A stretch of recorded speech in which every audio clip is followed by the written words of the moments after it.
Bom dia a todos. Tá todo mundo me ouvindo bem? Com compartilhamento ok?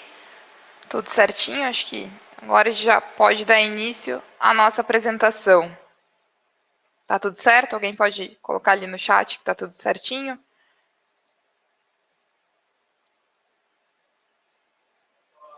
Ah, maravilha. Perfeito. Bom dia, pessoal. Então, hoje eu estou aqui, meu nome é Bruna Fabiane da Silva, sou gerente de contas, gerente comercial aqui da Deserve. E nós trabalhamos com soluções de segurança da informação, a gente trabalha com soluções na parte de infraestrutura, de redes, e junto com a equipe de pré-vendas da M3 Corp, com o Jonathan Arendt e o Jonathan Guedes, a gente vai conversar hoje a respeito da Lei Geral de Proteção de Dados, mas mais focados em quais as soluções a gente tem que ter dentro da nossa infraestrutura para entrar em conformidade com a lei. Então, assim, é bastante, essa nova Lei Geral de Proteção de Dados, ela nos traz aí um dever de casa bem grande, principalmente para quem é do setor de TI, apesar dela impactar em vários setores dentro da empresa, a área de tecnologia da informação vai ser uma das áreas aí que vai sofrer um maior impacto, até em função da própria característica do setor, né, em relação às tecnologias que precisarão ser adotadas. E não sei se todos estão já a par do assunto, mas nessa altura do campeonato vocês já devem ter ouvido. A nova Lei Geral de Proteção de Dados, ela vai visar aí regularizar, regulamentar como que deve ser feito o tratamento dos dados pessoais. Então, hoje, com o intuito de apresentar para vocês alternativas e soluções que vão conseguir ajudar e evitar infringir as normas, a regulação, a gente vai também expor por onde começar, dar uma luz aí para quem já está pensando em entrar em conformidade antes que a lei entre em vigor. O Jonathan Arendt e o Jonathan Guedes vão falar das soluções, eles são especialistas do pré-venda do distribuidor M3 Corp, já tinha dito. E também vocês podem aí fazer dúvidas, a qualquer momento interromper, para a gente ter também uma característica não só expositivas, mas também de bate-papo. Fiquem à vontade de questionar a qualquer momento, interromper a apresentação para esclarecer as dúvidas. Nós já estamos trabalhando em relação à Lei Geral de Proteção de Dados e, inclusive, no nosso canal do YouTube, na Deserve Tecnologia e Serviços, nós temos webinars focadas falando só da lei. Claro que é uma tradução ali, em vez de ter a letra fria da lei, mas uma tradução para a área de tecnologia, ressaltando os principais pontos. Hoje eu vou passar a falar da Lei Geral de Proteção de Dados para todo mundo ficar na mesma página, mas lá no nosso canal do YouTube, da Serve Tecnologia e Serviços, vocês vão poder acompanhar como as apresentações que são específicas da própria lei. Bom, iniciando então, falando um pouquinho de vazamento de dados, para fazer uma introdução, a todo momento a gente recebe essas notícias de que determinadas empresas vazaram as informações, e as notícias que a gente recebe, com certeza, é pouco em relação ao número de vazamentos que de fato acontecem. E o vazamento de dados, a gente vai ver que é um dos problemas que se pode ter quando ocorre na empresa, né, em relação aos dados pessoais, em relação à norma, ao que a Lei Geral de Proteção de Dados impõe. O vazamento é uma infração gravíssima. E, além de ser também um dano aí grande para quem comete esse tipo de infração, esse tipo de vazamento. Então, eu trouxe aqui algumas notícias, algumas nem tão recentes, mas que a Unicinos, uma universidade, a Universidade do Rio Grande do Sul pediu desculpa para os alunos aí por ter vazado os dados de 23 mil alunos. Será que desculpa foi suficiente? E mais do que isso, né? Nesse vazamento de dados, a pessoa que cometeu por engano, ela acabou sendo demitida e isso ficou como se fosse a solução para o caso, né? Então, O responsável foi demitido como se diga assim, ó, desculpa, vazei dados de 23 mil alunos, me desculpa, o responsável que fez isso já foi demitido.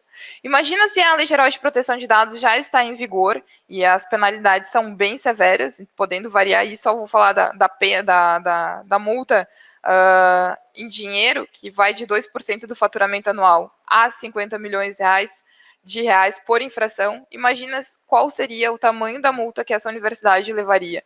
E mais do que isso, né? Será que com uma simples regra de endpoint, na parte de antivírus, endpoint já não evitaria isso? Me parece que sim, né? E também tem a questão do dano à imagem. Isso é bem complicado, mas que poderia com certeza aí ser evitado ou mitigado bastante o risco de ter acontecido, não com essa facilidade que foi. Também trouxe a notícia do Google+, que é uma rede social da Google, e também vazou, e aqui vazou informações sensíveis, né, consideradas sensíveis, e a Google ela já está sendo aí, já sofreu uma multa bilionária da GDPR, que é o Regulamento Geral de Proteção de Dados da União Europeia. Então, por ter faltado com os princípios de transparência, por ter infringindo a norma, e lá na União Europeia a Lei Geral de Proteção de Dados ainda está mais severa em relação às punibilidades do que a brasileira, mas a Google aí não escapou e também teve os dados vazados e aí descontinuou o Google+. Não sei se alguém aqui já teve alguma conta no Google+, mas podem estar em vários locais agora, as informações de vocês, em função desse vazamento. E também uma informação aqui que o INSS também vazou dados de pensionistas e a gente pode pensar aqui que esses dados foram um prato cheio para aquelas financeiras que ficam ligando já atrás de pessoas que queiram cumprir obter crédito, né? E as financeiras, imagina, já traz tudo isso qualificado, já todas as informações dos pensionistas. Imagina o telefone dessas pessoas aí, depois que tiveram esses dados vazados pelo INSS. Então, também isso é um problema a ser evitado. E hoje a gente vai trabalhar aí como que a gente pode também mitigar ao máximo o risco de um vazamento de dados, de uma perda, que para a própria empresa já é um problema grande. Agora imagine ainda, além de ter suas informações perdidas, agora ainda receba uma multa por isso. Então é por isso que a gente deve prestar bastante atenção. Entrando aqui, para a gente entrar em compliance com a Lei Geral de Proteção de Dados, vou me atentar a falar da proteção de dados aqui, mais especificamente em relação à nossa norma brasileira, mas não posso deixar de mencionar que ela é muito parecida em diversos aspectos, principais nos seus fundamentos, com a GDPR, que é a Lei, Regulamento Geral da União Europeia.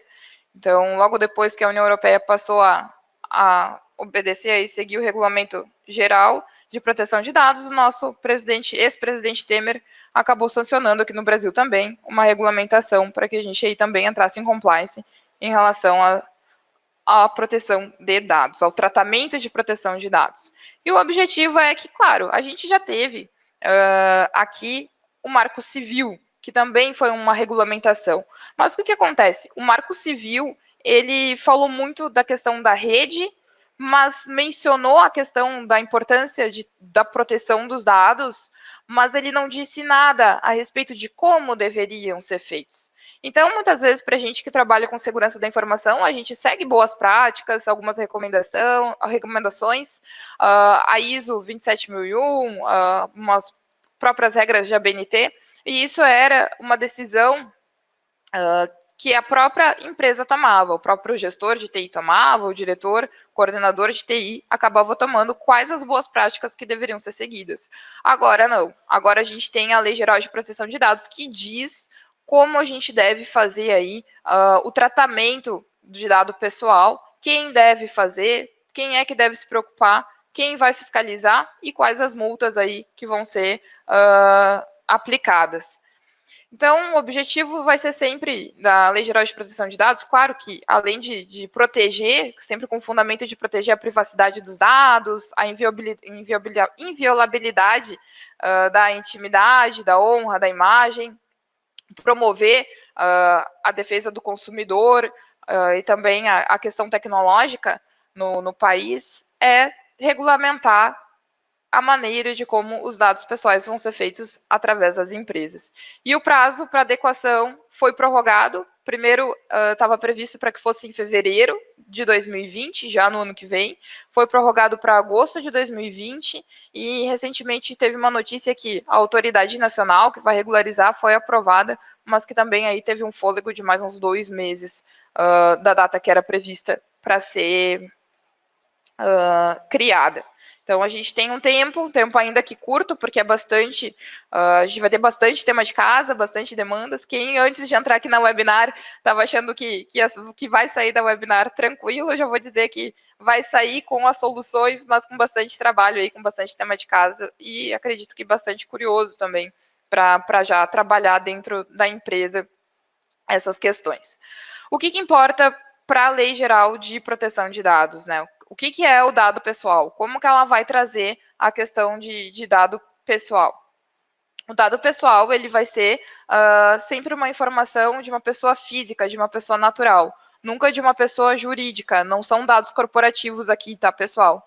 E a lei, ela vai classificar, vai acabar dividindo entre dados sensíveis, entre dados anonimizados, que ela vai trabalhar bastante a questão de mascarar aquelas informações, né, para que só o titular tenha acesso, ou que não seja, em caso de publicação, ter um cuidado maior com os dados sensíveis. E os dados públicos, ela também vai trazer esse conceito para a gente, que são os dados que vão estar abertos para a internet, mas que também, em redes sociais, a gente já vive essa era, mas que também não é bem assim para ser utilizado, para ser tratado dentro da empresa.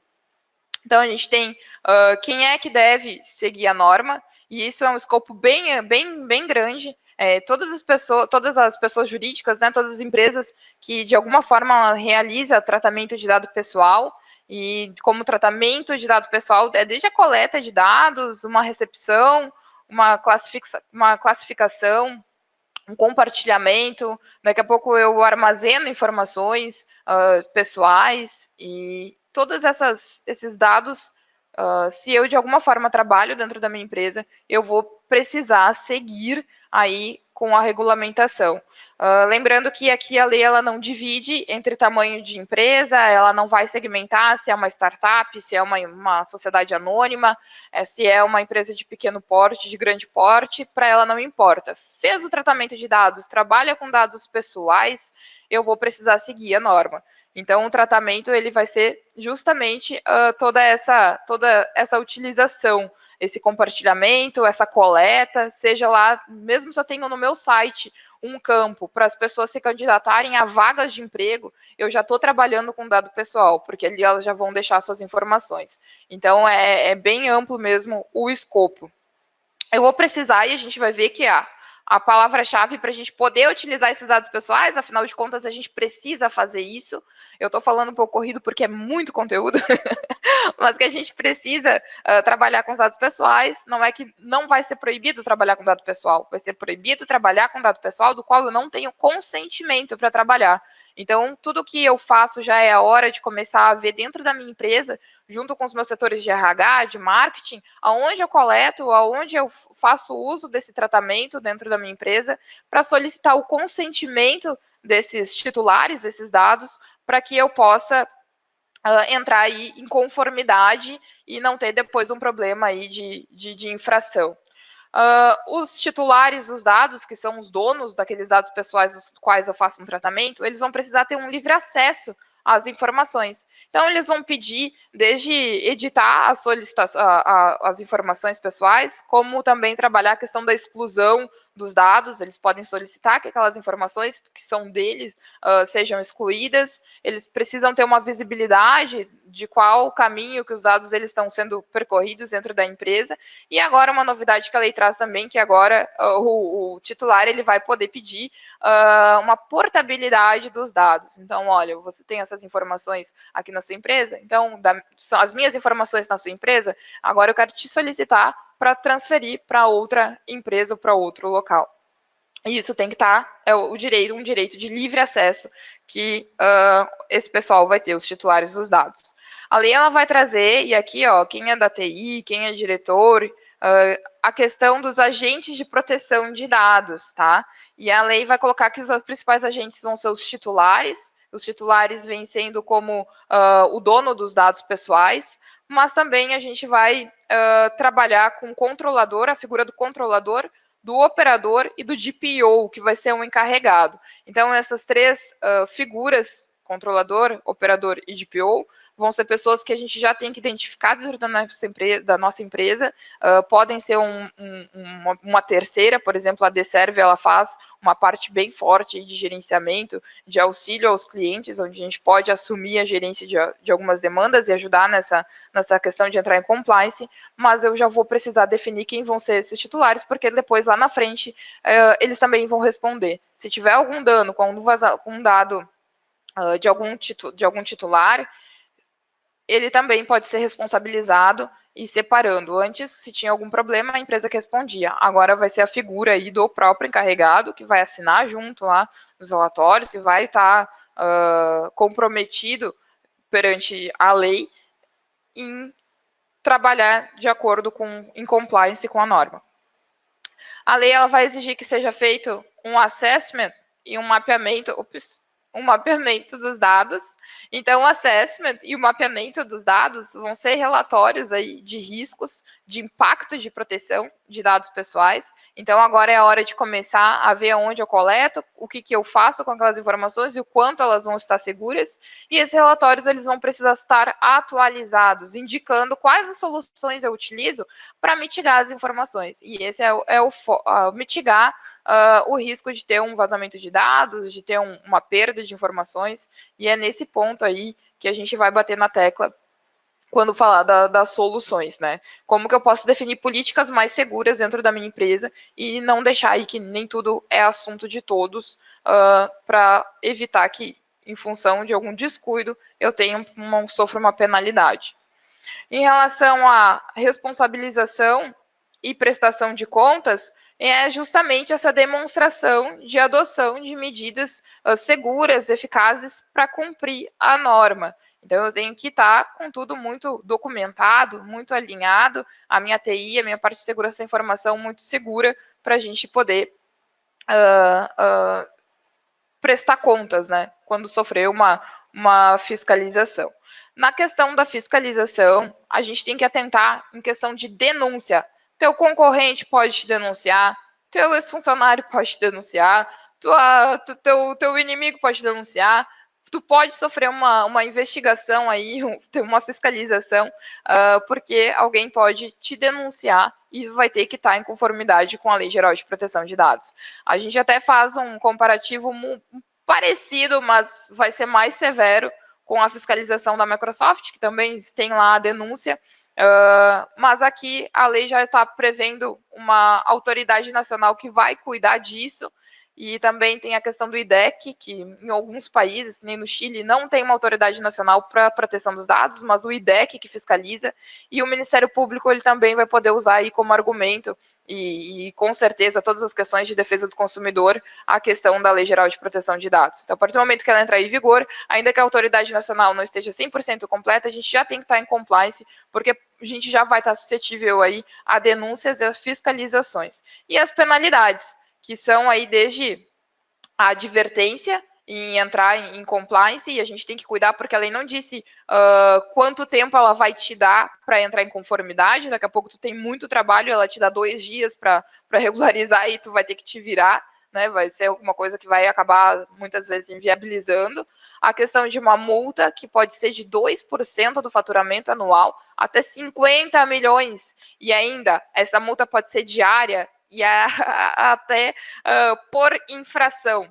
Então, imagina, tu tem 1000, a lei nos traz aí 1000 tarefas e tu tem que estar completamente em conformidade, porque ela pode segmentar e dizer, para o teu vazamento de dados, você vai pagar tanto, de 2% a 50 milhões. É um lapso aí bem grande de mensurar.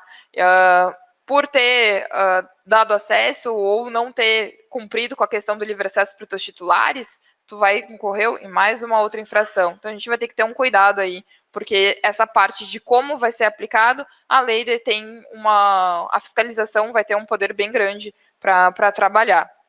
A publicização da infração, também uma penalidade aí que eu considero muito grave, porque imagina, tu vai ter que dizer para os teus clientes que tu vazou os dados, tu vai ter que informar eles, e aí, se você é uma SA, se você é uma startup, se você depende de investimentos, quem é que vai querer investir na tua empresa? Sendo que tu não cuida dos dados pessoais dos teus titulares ou dos teus funcionários. Quem é que vai te levar a sério? Então, a gente já vai ter um problema aí bem grande, né? E ainda, como uma consequência, pode solicitar que sejam excluídas todas essas informações, e aí você já tem uma perda de toda a sua base aí de dados que você trabalhava. Então, pessoal, isso é para deixar aí um overview. Reforço que no nosso canal do YouTube, Deserve Tecnologia e Serviços, eu falo da Lei Geral de Proteção de Dados de uma forma bem mais com bem mais detalhes, tá? E também me coloco à disposição caso vocês tenham alguma dúvida em relação a essa lei. A Deserve ela consegue ajudar tanto na parte de conformidade, mas também das soluções. Por uma questão de tempo mesmo, agora eu vou passar a apresentação para o Jonathan Guedes, que vai dar segmento e falar de como a gente. Por onde começar, né?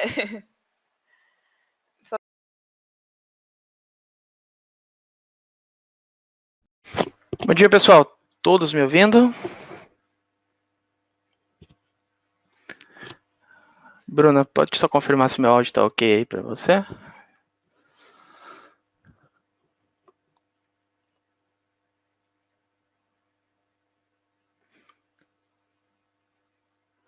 Tá, legal. Todo mundo me ouvindo bem, então? Tá todo mundo vendo minha tela?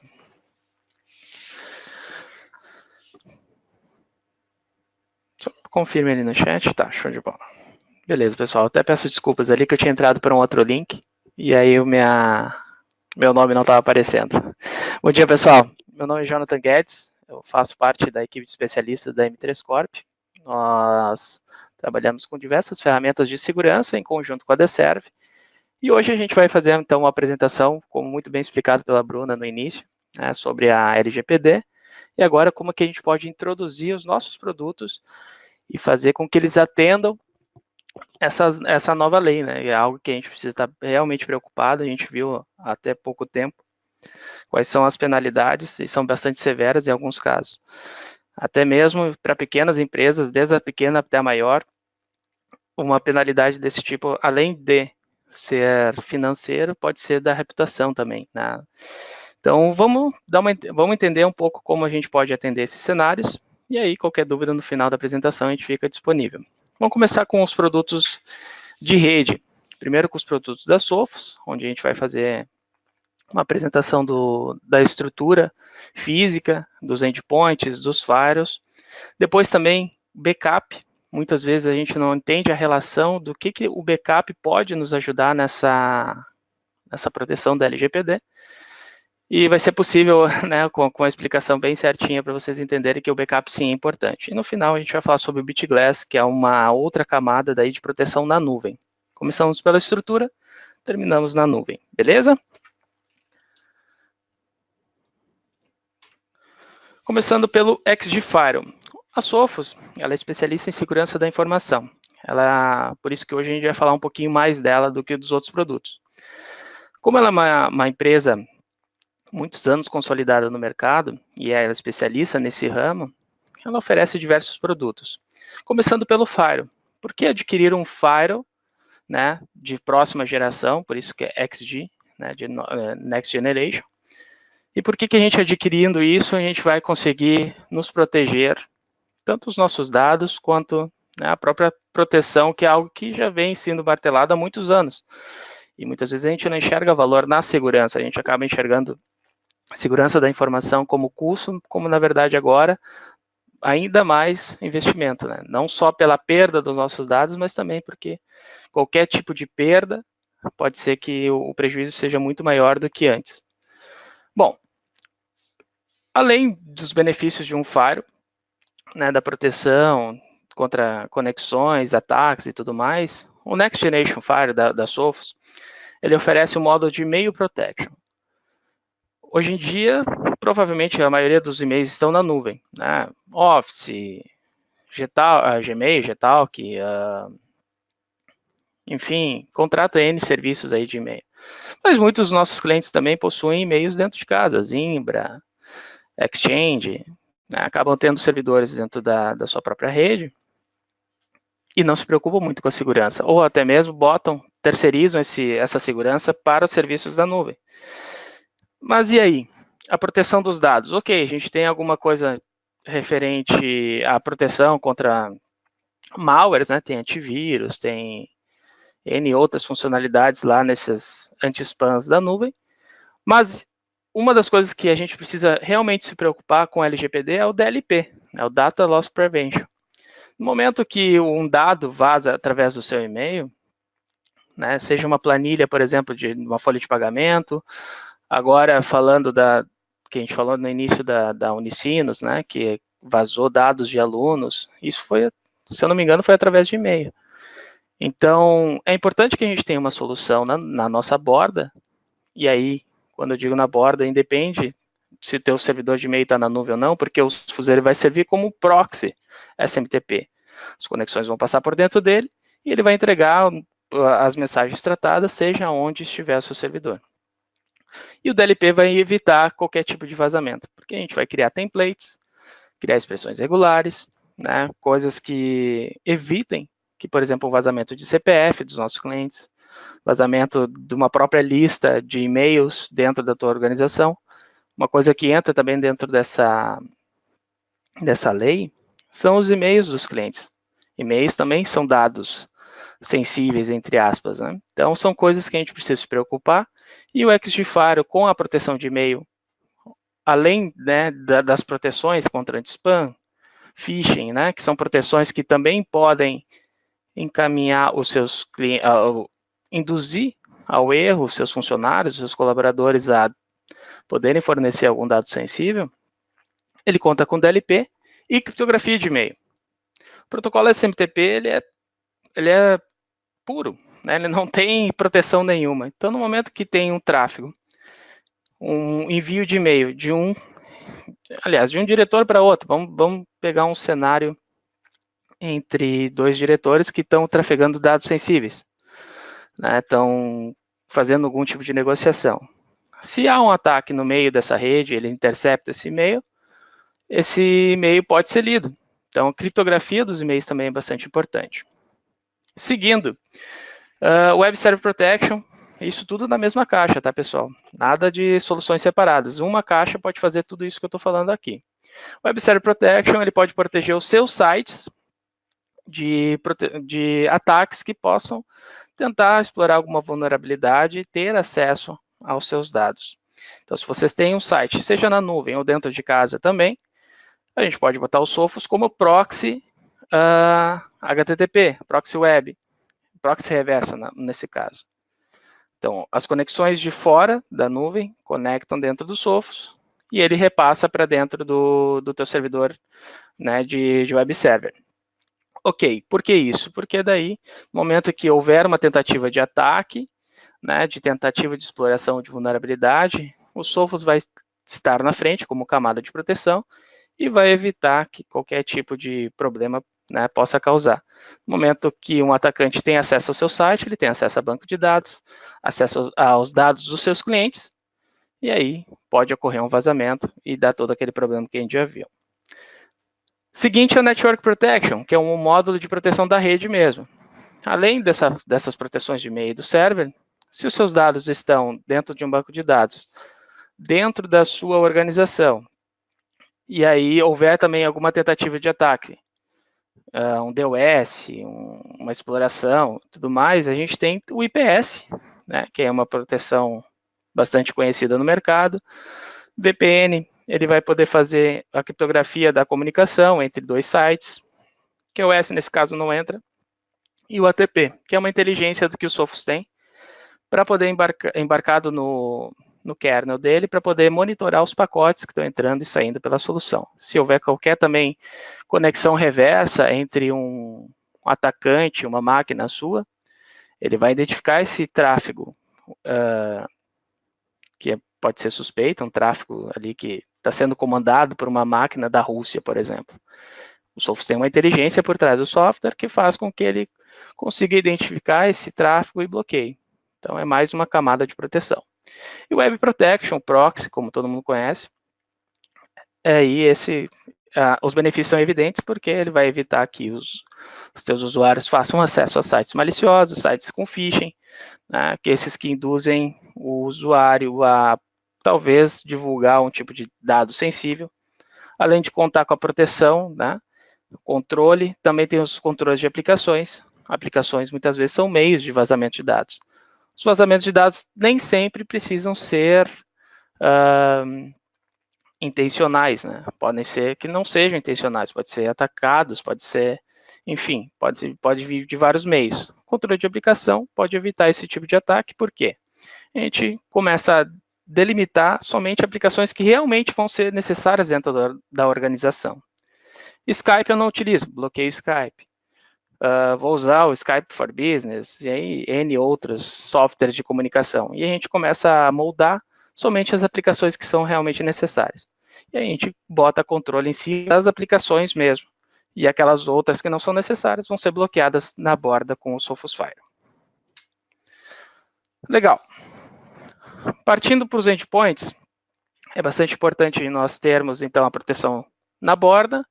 Mas e os endpoints? Muitas vezes os endpoints, eles viajam, são camadas, né? São pontos de falha, porque no momento que eles saem da rede, perde-se o controle. Então é importante a gente contar com a proteção do Sophos Central, que é um endpoint que vai poder ser gerenciado totalmente na nuvem, ou seja, de qualquer lugar do mundo a gerência vai poder ser feita, e bem como as estações vão poder trafegar de qualquer lugar do mundo, né? Seja onde eles estiverem conectados na internet, eles vão receber os seus updates, suas políticas e tudo mais. Caso perca essa conexão, vai se manter aquela configuração que foi dada quando ela teve conexão com a internet. Ela é baseada totalmente na nuvem, com relatórios, gerenciamento e tudo mais, multiplataforma. A gente pode atender mobile, né, que também é um ponto de falha que pode ser um ponto de falha onde pode haver vazamento de informação. O notebook, Windows, Mac, enfim, Linux, uma vasta... Pode atender quase todos os cenários ali, virtualizadores e tudo mais. Malware Protection, proteção de antivírus, é bastante importante. A gente já entende que no momento que o atacante tentar entrar na máquina, a gente tem esse tipo de proteção.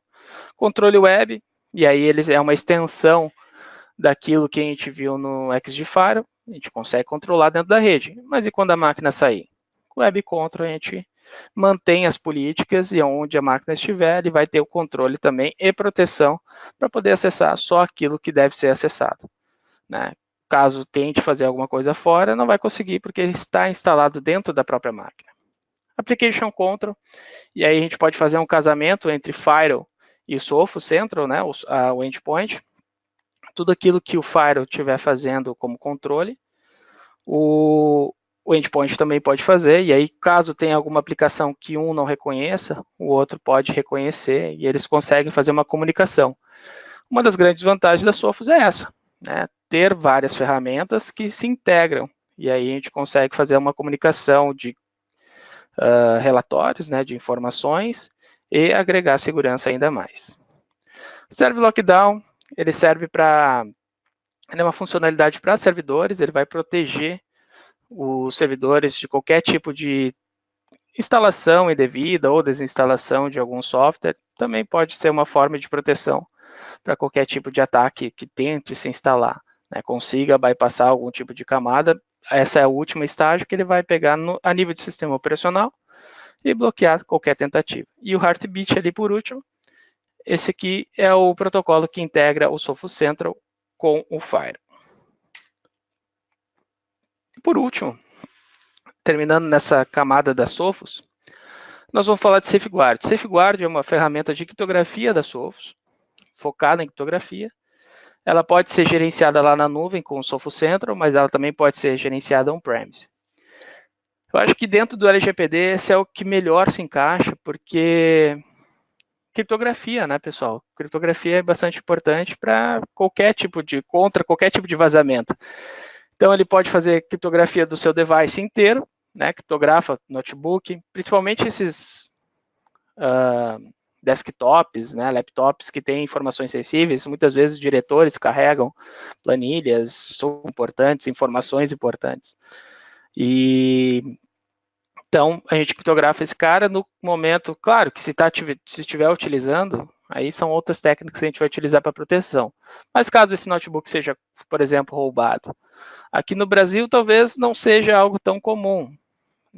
Claro que roubar é comum, né? Mas nos Estados Unidos é bastante comum os notebooks serem visados, roubados e vendidos para uma concorrência. Então, aquele alvo, por exemplo, aqui não vai ser vendido para concorrência, mas vai virar outra coisa. Mas em outros países é bastante comum o alvo ser um notebook de um diretor com informações sensíveis, ele é roubado e aí vende para a concorrência. Com a criptografia de disco, né, no momento que ele tentar acessar, não vai conseguir, porque vai estar criptografado, vai precisar de uma senha e não vai ter outro método a não ser saber a senha. Legal. Sabendo disso, também tem outras formas de fazer. Por exemplo, criptografia de arquivos específicos. Então, se a gente tem arquivos que estão no file share, né, num servidor de arquivos, esses arquivos são sensíveis, não podem ser abertos ao público e tudo mais. Algumas partes, somente elas vão ter acesso. Então, a gente criptografa, dá nome aos bois, né, diz fulano, ciclano que vão ter acesso, o restante não.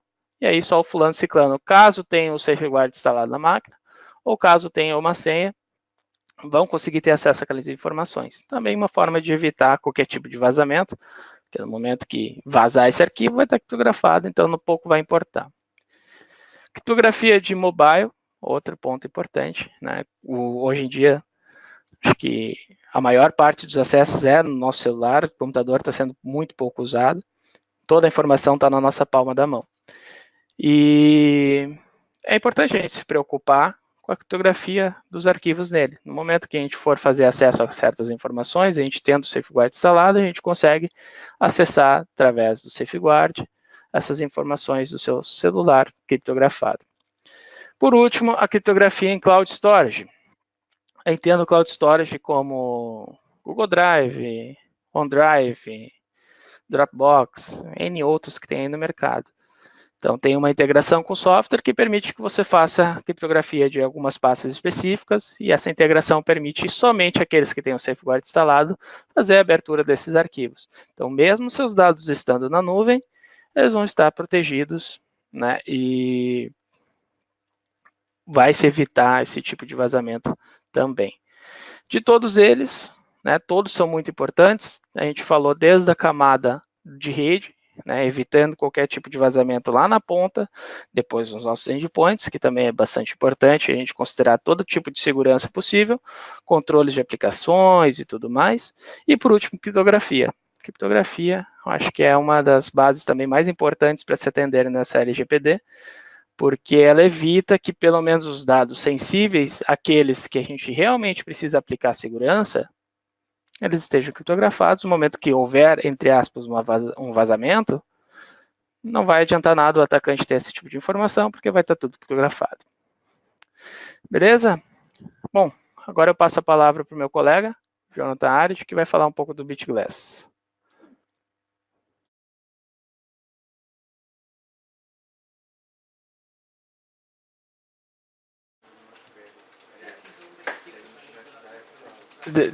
Antes de passar a palavra para o Arid, até te peço desculpas, que eu me esqueci que tem mais um slide que é do backup. Esse aqui é bem rapidinho, antes de passar para o Arid. Para vocês entenderem a relação de um backup bem armazenado. Eu fiz uma relação, então, de toda a proteção lá da ponta até os endpoints, né? Criptografia e tudo mais. Mas beleza.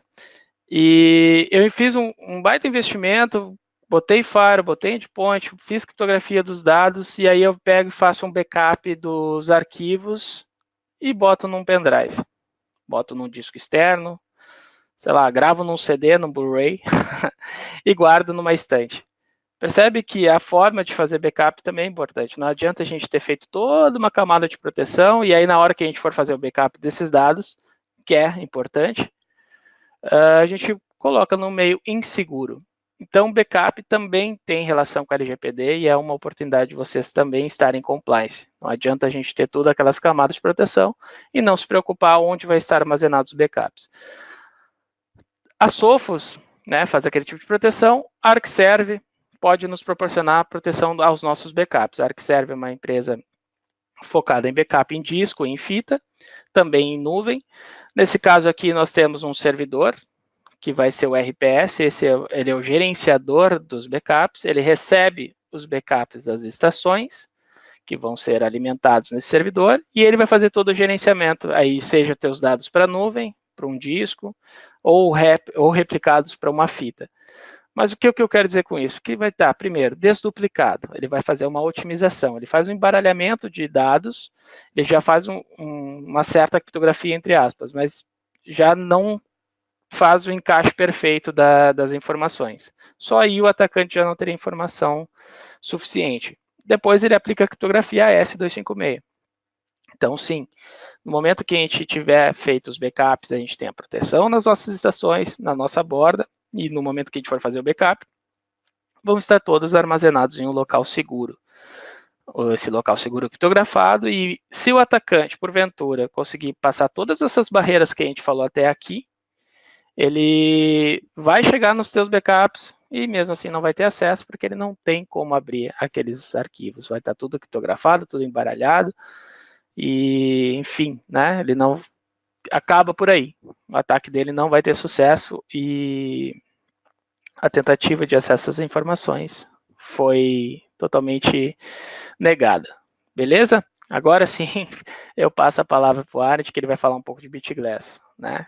Retomando o que a gente falou desde a ponta até o backup, e agora a gente vai falar um pouquinho de nuvem. Exato.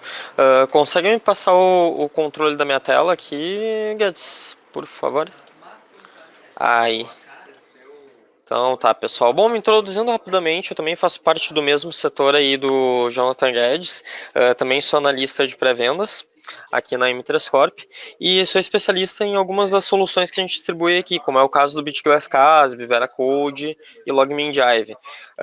Essas duas últimas que eu mencionei aí, eu vou tentar falar um pouco mais rapidamente, porque a gente consegue proteger e, enfim, estar em compliance com a LGPD de forma indireta, tá?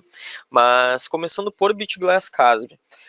Até pegando o gancho do que o próprio Guedes falou, a gente estava tendo um entendimento linear das soluções de segurança aí dentro da empresa. A gente partiu desde a proteção local, certo? Com o Sophos, fomos ali para Safeguard e Arcserve e agora a gente vai estender essa proteção para a nuvem. Tá? E com isso, eu mostro para vocês a solução de CASB. Nem todos estão familiarizados com o termo, então, ainda pelo menos, então né, sou obrigado a falar o que ele significa na verdade. Tá? CASB seria Cloud Access Security Broker. Tá? É uma solução que ela é voltada para a proteção dos acessos em aplicações web. Até quando eu pergunto para a maioria dos clientes, quando eu estou fazendo POCs e testes junto a eles, junto a parceiros também, eu costumo perguntar, o que vocês utilizam de aplicação web? E daí eles mencionam, por enquanto, hoje em dia a gente não utiliza nada, a gente só tem ferramenta on-premise mesmo. E daí eu pergunto, tá, mas vocês utilizam Office 365, Gmail, essa coisa toda? E daí eles acabam me falando, sim, a gente utiliza. Então, de fato, é utilizado uma aplicação em nuvem na empresa. Tá? E daí, assim, para controlar os acessos nessas aplicações, a gente tem algumas ferramentas, aqui, alguns módulos presentes no BitGlass Casb, que vão ser voltados especificamente aí para o atendimento dos requisitos da LGPD. Tá? Primeiramente, a gente tem a questão aqui do Data Protection. Tá? O Data Protection ele vai, de fato, fazer a proteção dos dados através de alguns módulos, como, por exemplo, o DLP e a criptografia. Tá? O DLP, mais em específico, até pegando o gancho da Bruna lá no início, imaginem que a gente tenha uma regra, né, que bloqueie a transferência de CNPJs ou CPFs aí, né, de alunos, né, e funcionários, enfim, apesar dessa proteção não ser extensível a colaboradores, né, e só realmente a clientes, enfim. imagina que eu consigo barrar essa transferência desse arquivo a partir de regras de expressão regular, tá? Então, o DLP ele consegue fazer isso a partir das aplicações em nuvem. Tá? Então, eu estou vazando uma planilha de texto aí por e-mail com mais de 20 CPFs, esse comportamento ele já pode ser barrado. Tá? Então, isso daí já serviria para resolver o caso ali que aconteceu com a Unicinos, que foi exemplificado no início da nossa apresentação. Tá? E uma dúvida que pode surgir aí muito recorrentemente é a questão de o DLP on-premise ser diferenciado do DLP do CASB. Tá? No que eles se diferenciam? O DLP on-premise ele vai fazer a proteção mais local, como a gente viu anteriormente. Então, existem ferramentas a partir da própria Sophos onde vocês conseguem fazer esse Data Loss Prevention de forma bem efetiva, só que ele é feito localmente. Tá? Para as aplicações em específico, eu vou utilizar o DLP da BitGlass. Tá? Então, eu já consigo direcionar essa proteção para a nuvem, eu consigo estender ela. O que dá para fazer também é pegar e integrar essas duas soluções, a on-premise e a em nuvem, pelo CASB aqui. Eu consigo importar regras de alguma ferramenta DLP que eu já possua, tá? De repente um Symantec, coisa do tipo, tá? E eu consigo manter as duas funcionando assim em paralelo, tá? Justamente porque uma vai complementar a outra. Com relação à criptografia, pessoal, como vocês viram, também tem o Safeguard que vai fazer isso, mas novamente, ele vai fazer de forma local. Tá? A criptografia eu estou me referindo a um arquivo que é compartilhado de uma ponta para outra, tá? de um colaborador para outro, por e-mail, vamos supor, e esse outro colaborador que está recebendo esse e-mail com esse respectivo arquivo, ele só vai poder abrir esse arquivo se ele tiver um token de segurança. Então, a gente consegue estender esse nível de proteção aqui para a nuvem. Esse é o principal objetivo. Tá? Depois, um dos principais fatores aí que vão auxiliar com relação ao atendimento à LGPD, e daí é de forma mais reativa, tá? É a questão da visibilidade. Pela BitGlass CASB eu tenho toda uma visibilidade de log e eu consigo aplicar auditoria em cima disso. O que eu quero dizer, né, com esses dois fatores? Um determinado colaborador ele acessou a plataforma de vocês, web, um CRM, que de repente vocês tenham aí na empresa, depois do horário comercial, ou seja, depois das 18, vocês vão poder ter o log disso aí. Né? Vocês vão poder descobrir o que ele fez dentro dessa aplicação. O que ele vazou, né, o que ele pegou de arquivo, tá, o que ele alterou no sistema. Isso daí vai ser muito importante para questões de log. E por que eu falei que é uma questão mais reativa? Porque assim, aconteceu o vazamento, eu preciso procurar entender quem é que foi que fez esse vazamento, quem é que cometeu isso. Porque isso daí eu dependo desse tipo de informação também para aplicar a sanção de forma correta. Então, de uma forma reativa, vocês conseguem utilizar desses itens aí para cumprir a questão ali dos requisitos da LGPD. Depois, a gente tem, de uma forma indireta também, um controle de acesso que a gente pode fazer. Tá? E por que de forma indireta, no caso? Porque eu consigo controlar a forma como esses usuários vão se conectar à minha aplicação web. Em que horário eles vão se conectar, quem é que pode se conectar ou não. Tá? Ou, por exemplo, assim, quais fatores, né, de autenticação eu vou colocar por cima daquele login. Então, esse usuário está tentando logar em vários locais ao mesmo tempo, por exemplo, isso dá um comportamento muito estranho. A partir disso, eu coloco, por exemplo, um fator de autenticação para ele, quando receber um token pelo celular, ele consiga logar, ou um PIN por e-mail, ou um PIN por SMS, percebe? Então, uma série de fatores aí que vão nos auxiliar a manter essa proteção aí nas aplicações em nuvem. E claro, de forma indireta também, né, proteção contra ameaças, onde eu consigo fazer todo um controle de zero days. Hoje em dia, se vocês colocam um arquivo ali no Gmail e compartilham isso daí para um outro endereço de e-mail, hoje em dia ele tem uma engine que verifica a presença de malwares ali nesse arquivo. O próprio Gmail tem isso. Só que assim, para Zero Days ele não possui esse tipo de inteligência. Ou seja, para ameaças que ainda não possuem assinatura aí na indústria. Então, vocês poderiam utilizar o BitGlass CASB para estender essa proteção. Tá? Bom, acho que eu consegui passar aqui a ideia principal, né, mas exemplificando mesmo para vocês, para que vocês tenham assim em mente como é que acontece esse tipo de segurança, tá? A gente tem o fluxo normal que é seguido, primeiramente falando, por esses acessos. Então, por exemplo, eu vou fazer um login ali no meu Facebook ou no Office 365, tá? Que o Facebook ele também pode ser utilizado de forma corporativa, tá? Como é que eu posso fazer isso? Através de qualquer dispositivo, tá? Eu consigo logar nessa aplicação a partir do navegador.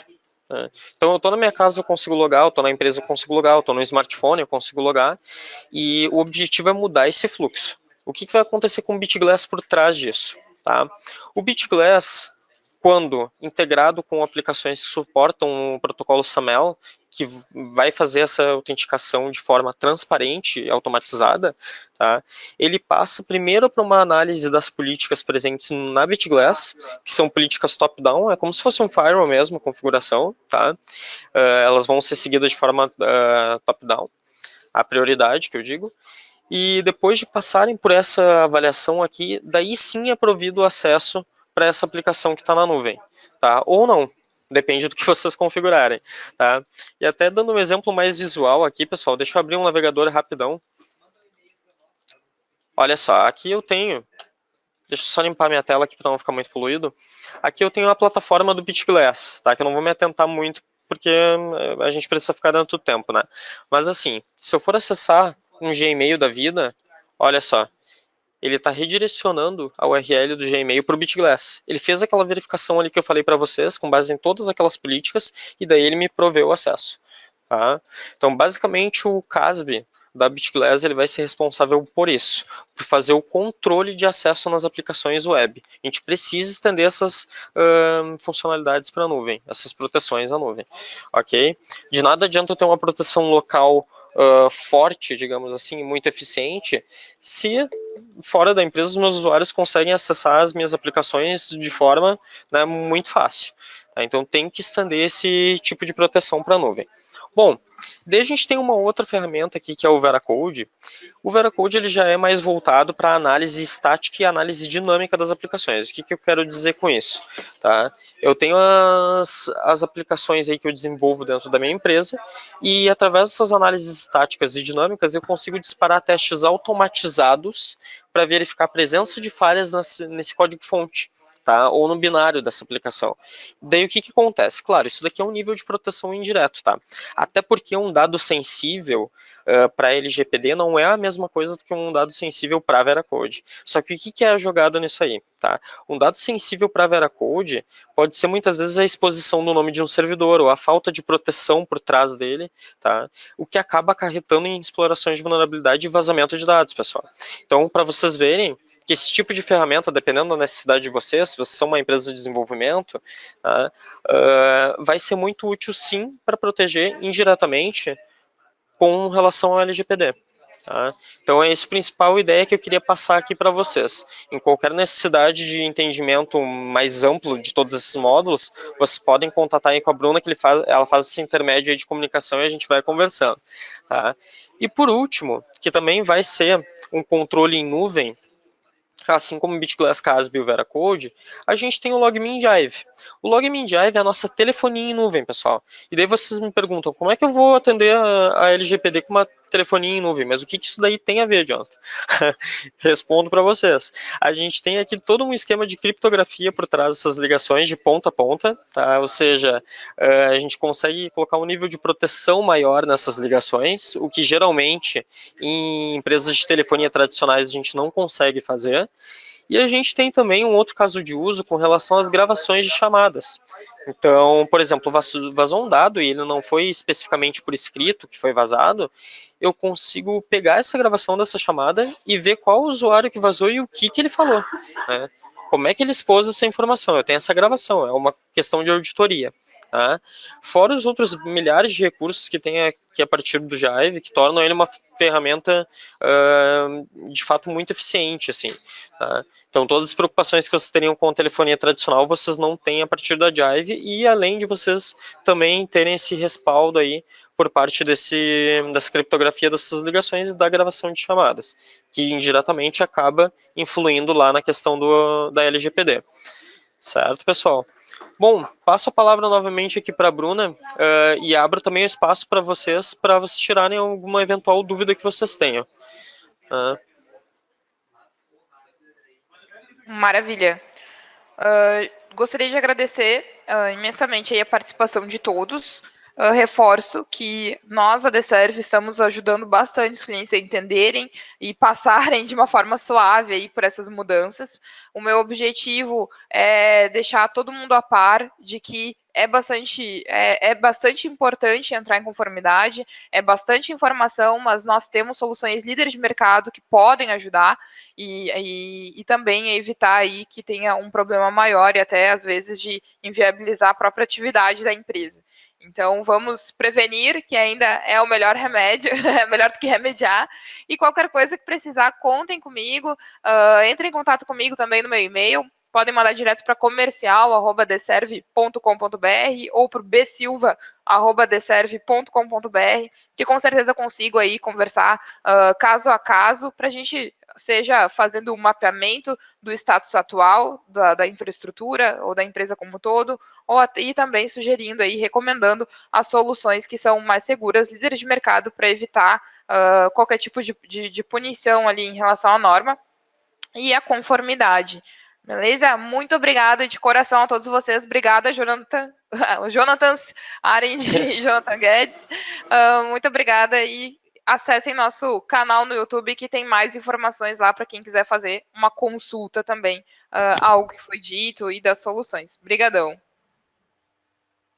Valeu, pessoal. Até mais. Tenham um bom dia, hein? Obrigado, Obrigada, pessoal. bom Uma dia. excelente semana. Bom dia. Tchau. Obrigada, tchau, tchau.